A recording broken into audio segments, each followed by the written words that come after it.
네, 아는 기자, 오늘 대통령 기자회견에 참석했었던 현장에 있었던 송찬욱 차장 나왔습니다.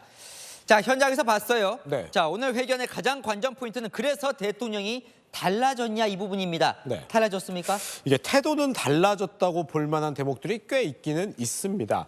오늘 기자회견에 앞서서 21분 동안 모두 발언을 했는데 요즘 많이 힘드시죠라는 말로 시작하고 이 질책과 꾸짖음도 겸허한 마음으로 새기겠다면서 마쳤습니다. 이 국민과 공감하는 모습을 보이겠다는 의도겠죠.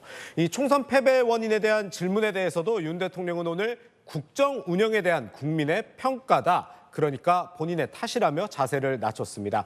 이 대통령실 관계자에게 물어봤더니 오늘 회견에선 지적을 많이 받았던 태도의 변화를 국민들에게 보여주는 계기를 만들려고 했다고 전했습니다. 달라진 건지 자 구체적으로 하나씩 살펴봅시다. 네네. 자, 부인 김건희 여사 논란에 대한 태도 달라졌습니까? 이 명품백 의혹에 대한 대통령의 이 발언 수위 3개월 전에 한번 나온 적이 있었는데 조금 달라지긴 했습니다. 매정하게 좀 끊지 못한 것이 어떤 문제라는 문제고 좀 아쉽지 않았나.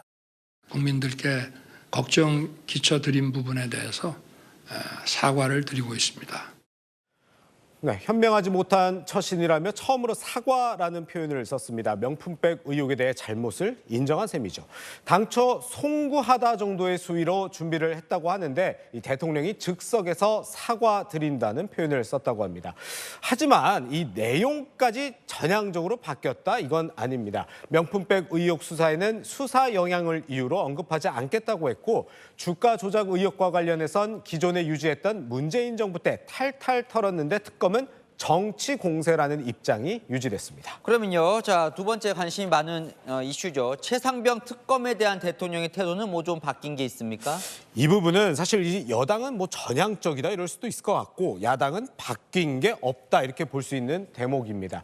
이 공수처 수사 결과를 보고 국민들께서 납득이 안 된다고 하면 제가 특검하자고 먼저 주장하겠다 이렇게 얘기를 했는데요.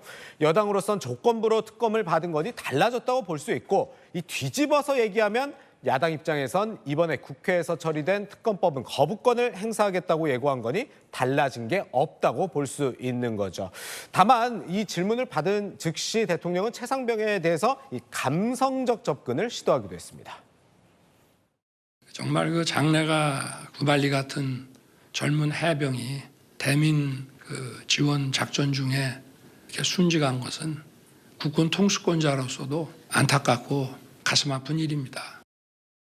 그러니까 무리하게 이런 걸 지시한 국방부 장관을 질타했다 뭐 이런 얘기도 하던데. 그랬죠. 자, 또요. 국정 기조를 바꿔야 한다 이런 요구도 많았습니다. 그 부분은 어떻게 좀 달라지는 게 있습니까? 이건 사실 대통령이 한마디로 정리를 했습니다. 변화하지 않겠다. 뭐 이렇게 볼 수 있는데요. 이 기조는 일관성을 유지해야 한다고 말했습니다.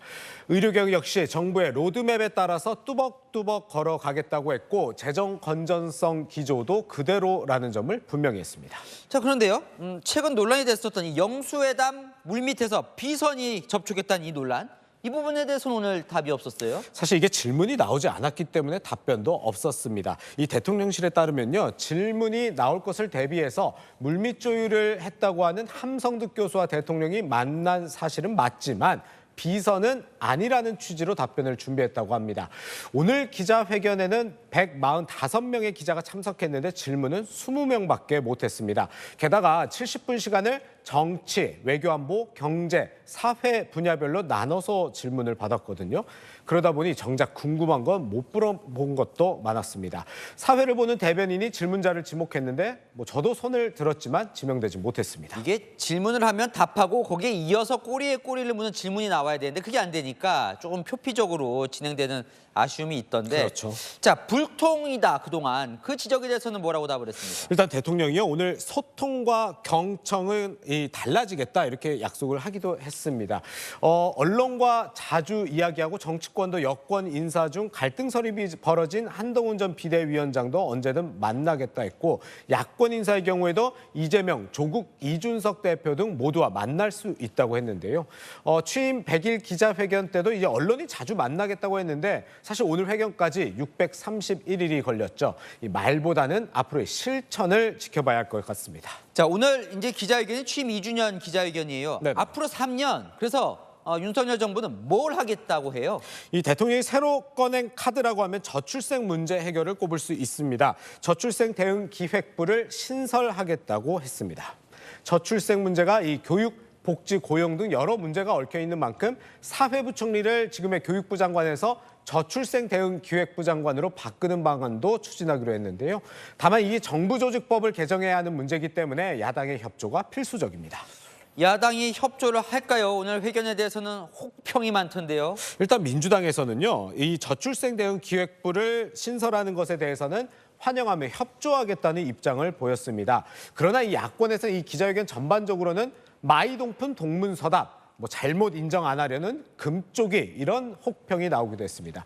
박찬대 민주당 원내대표 이런저런 토를 달지 말고 최상병 특검법을 전면 수용하라고 압박했습니다. 자, 달라졌는지 국민들은 어떻게 평가하시는지 궁금하네요. 네, 아는 기자 송찬욱 차장이었습니다.